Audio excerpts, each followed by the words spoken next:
بسم الله الرحمن الرحيم. سوف نتحدث عن اضطهادات الإمبراطور الروماني دقلديانوس، والذي تولى الحكم من 284 ميلاديا إلى 305 ميلاديا. وسوف نتحدث في لقاءات قادمة إن شاء الله تعالى على الإصلاحات الإدارية والعسكرية والاقتصادية، وعن نشأته وكيفية توليه العرش، ونخص بالذكر الآن اضطهاداته.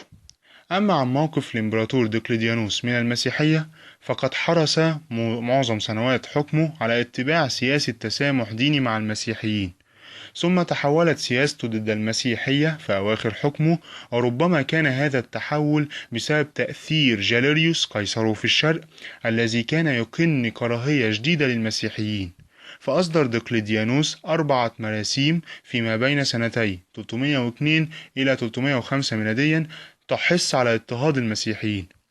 وكان اضطهادات دقلديانوس من أشهر الاضطهادات الدينية التي تعرض لها المسيحيون، وقد كره دقلديانوس المسيحية كعقيدة جديدة نشطت للقضاء على ولاء الناس للإمبراطور، وعملت على تفتيت وحدة الإمبراطورية.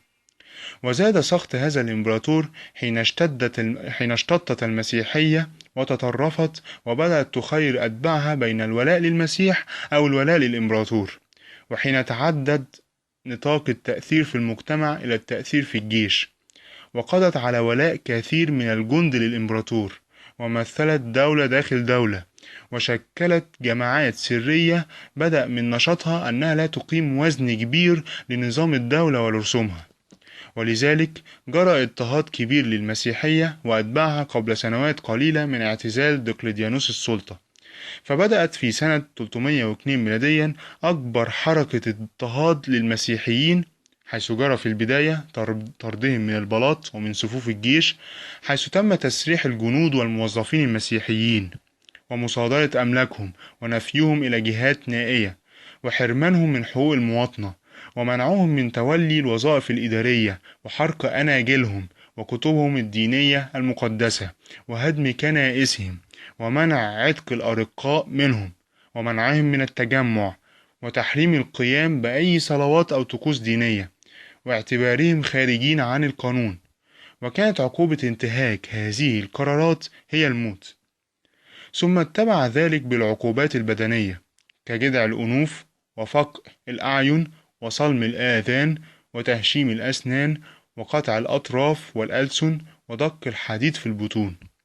ونتيجة لتمسك المسيحيين الصارم بعقيدتهم، انتهى بهم الحال إلى أبشع وأكبر موجات القهر والاضطهاد التي لم يشهد لها التاريخ مثيلا، حيث اتبع كل ذلك بحركة قتل وتنكيل في سنة 304 ميلاديا لكل الرجال والنساء والأولاد الذين رفضوا تقديم القرابين للآلهة الوثنية. فأحدث مذابح بشرية رهيبة جرى فيها إعدام كثير من المسيحيين في مصر وفي اسكندرية بالذات، وإذاقتهم ألوان العذاب، حيث قذف الكثيرون منهم في حفر النيران المشتعلة، أو صلبوا وأشعلت تحتهم النيران، أو ادخلوا أقفاص أسود جائعة وحيوانات مفترسة، الأمر الذي أدى إلى تخلي بعضهم عن عقيدته، وجعل السنوات الأخيرة من حكم هذا الإمبراطور محنة حقيقية للمسيحيين في مصر. فقد كان وقع هذا الاضطهاد شديدا على المصريين، لدرجة أنهم اتخذوا من سنة 284 ميلاديا، وهو تاريخ تولي دقلديانوس حكم الإمبراطورية، بداية للتقويم القبطي، وأطلقوا على عهد هذا الإمبراطور اسم عصر الشهداء. وإلى اللقاء في الموضوع القادم بإذن الله تعالى، وشكرا على حسن استماعكم.